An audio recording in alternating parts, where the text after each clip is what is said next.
Welcome back to another episode of Spotlight on the Arts, the show brought to you by the Chicopee Cultural Council and ChicopeeTV. And today we have an amazing show. We meet a warrior, a writer, here to motivate all our women in our community. We meet Dali Vera.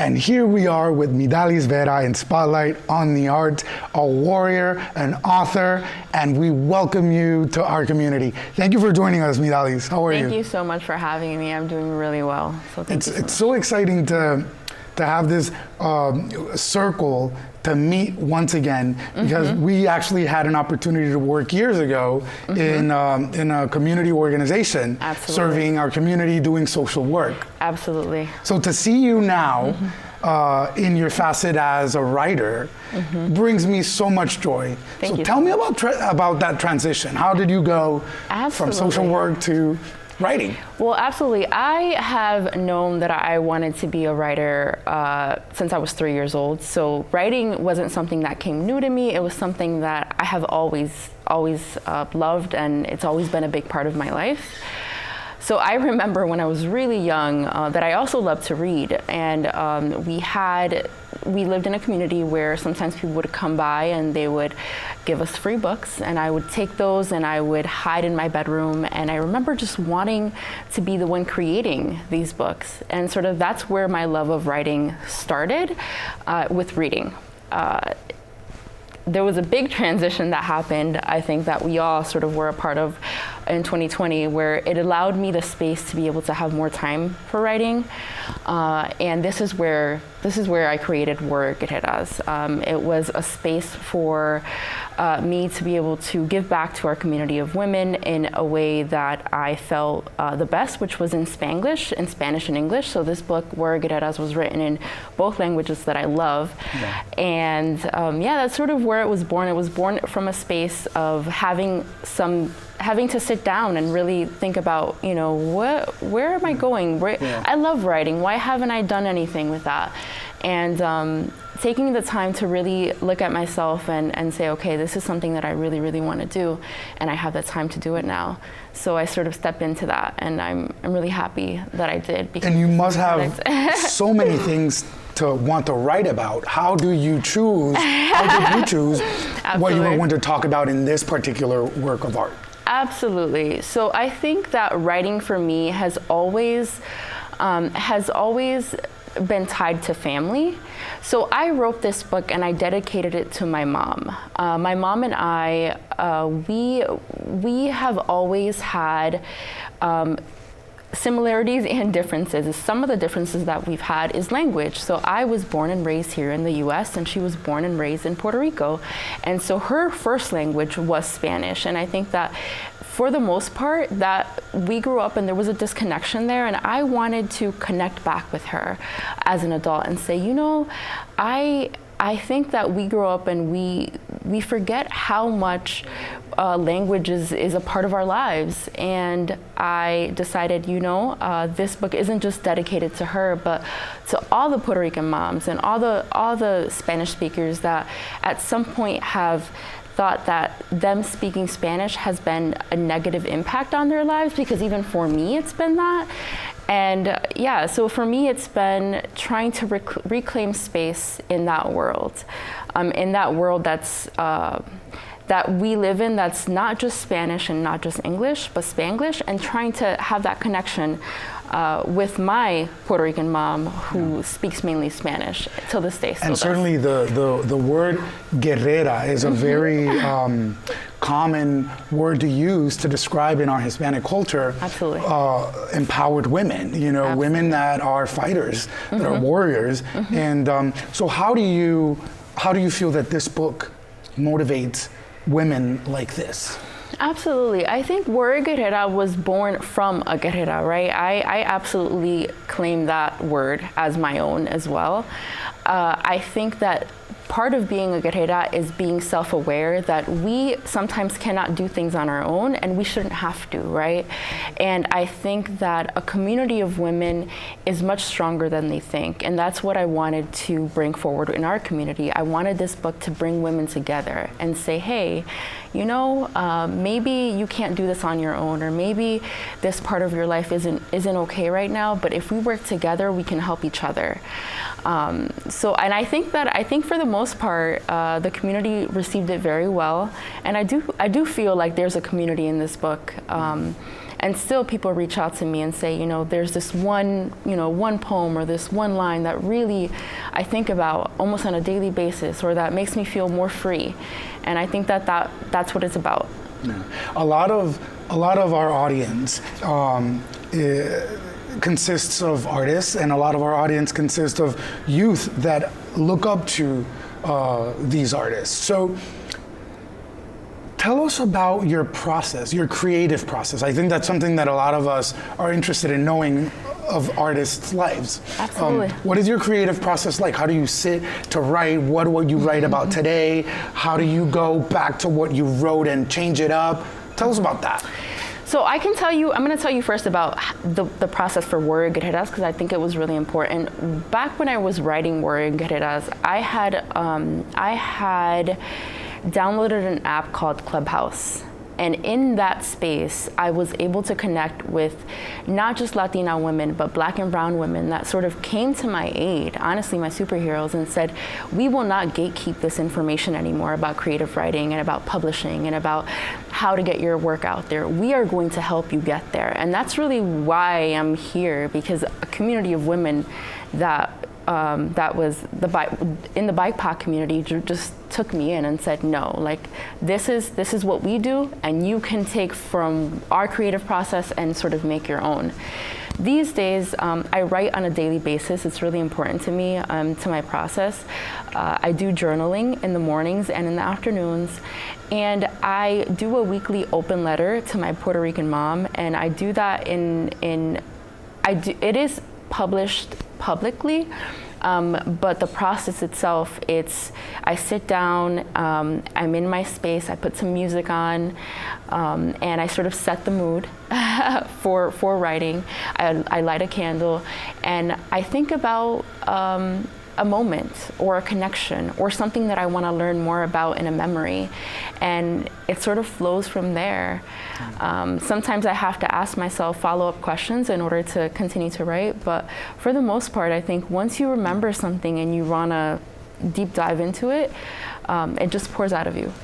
So. It's a discipline. You need to be disciplined and sit and write. There was an interview years ago that I read about Gabriel Garcia Marquez. They were doing an interview to him, and they asked him, what is the key to being a good writer? Mm-hmm. And his response was having a good butt. You need to sit and write.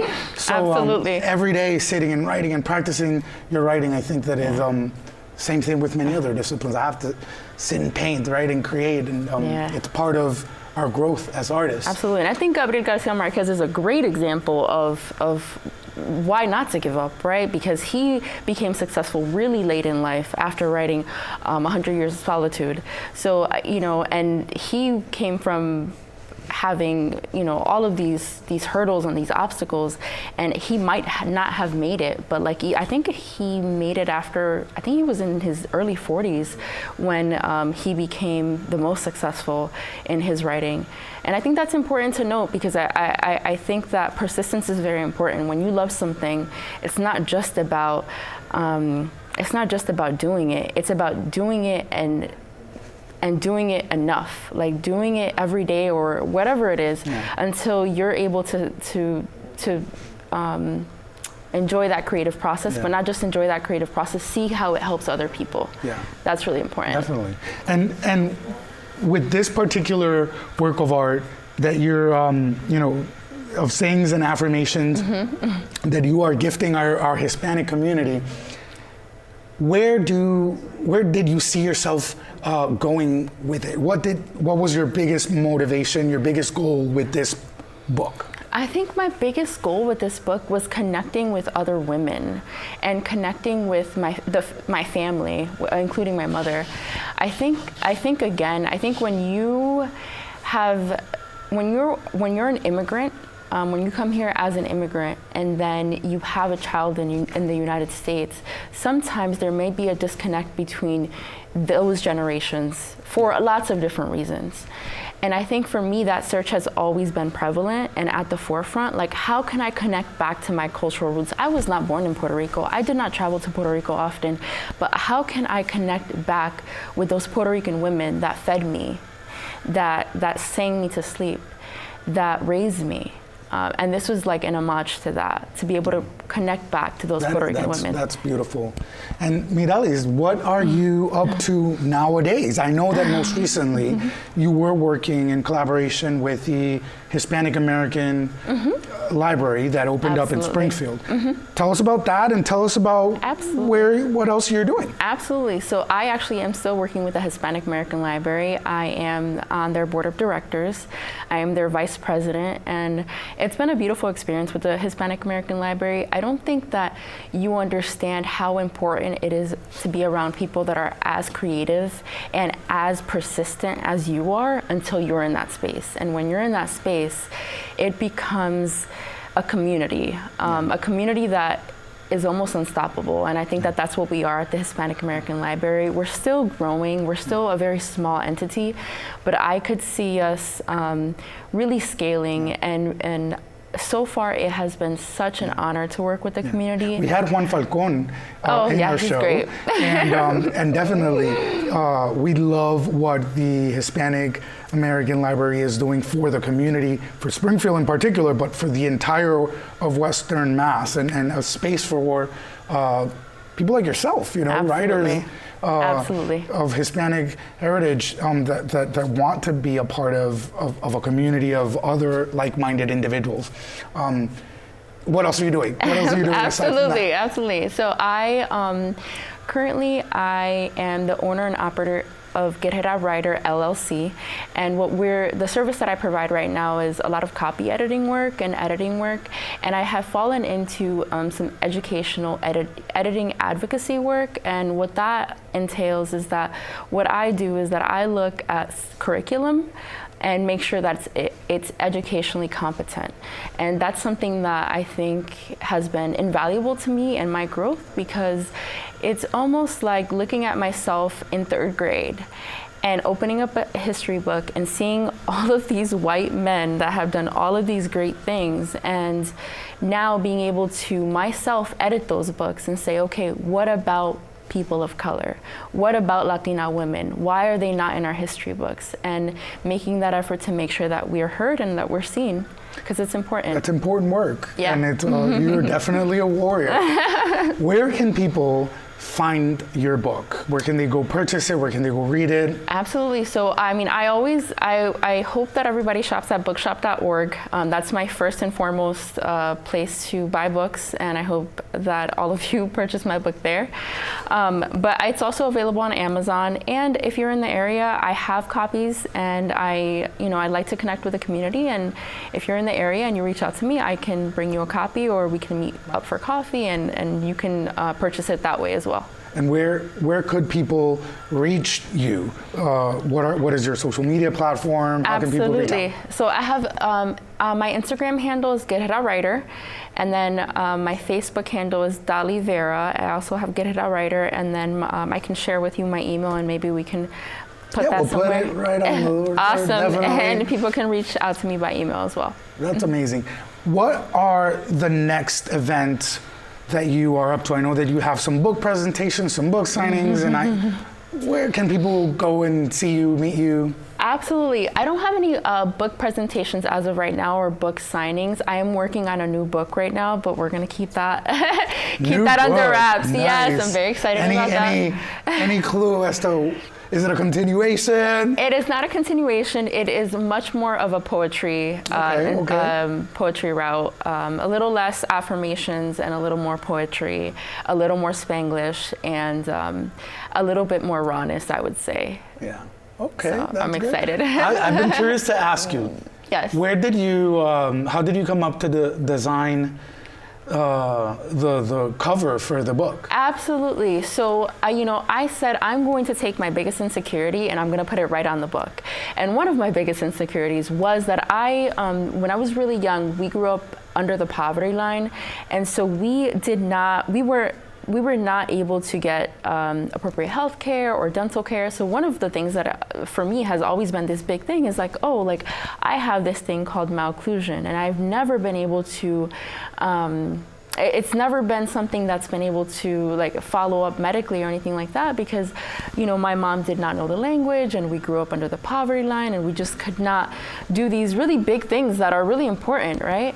And so for a long time I said,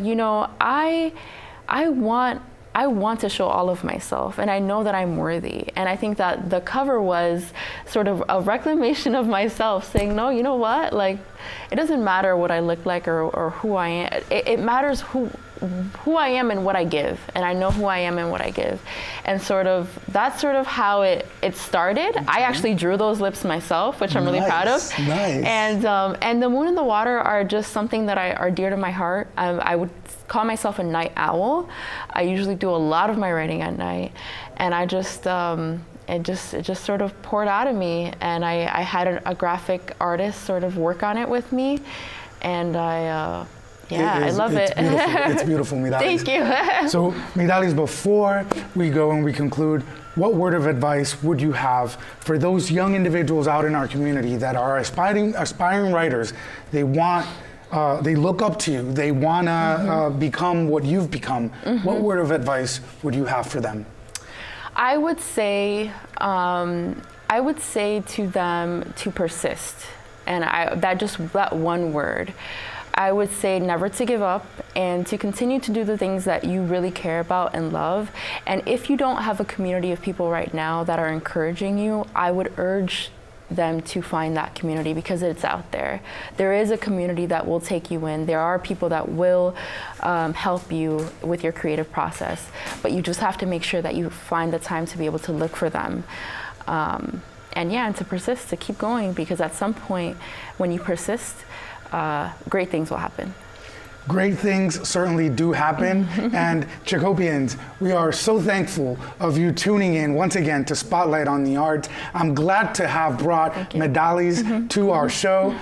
Make sure that you follow her on all of her social media platforms. And if you get her book, please do, and let us know down in the comments below. Thank you, Midalis. Thank you for having me. Thank you, Chicopee. And I will see you next time.